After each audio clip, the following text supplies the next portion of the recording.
It's your favorite roofer, Todd, Sunbelt Roofs, here in St. Tamar Parish, doing a fortified certified roof. Guy's got it stripped down to the deck. We've got some things to fix here. This was existing.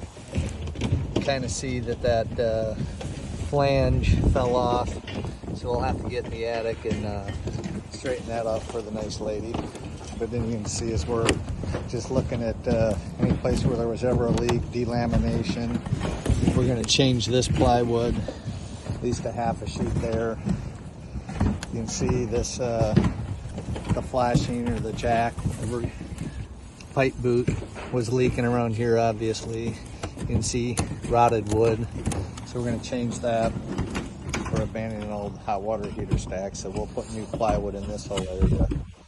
Just wanted to give you a quick look at some of the things, attention to detail that we have, where we strip it, walk the entire deck, and anything that's not appropriate is going to get changed and improved. But again, your favorite roofer, Todd, Sunbelt Roofs, St. Tamar Parish. We'll keep you updated on this one.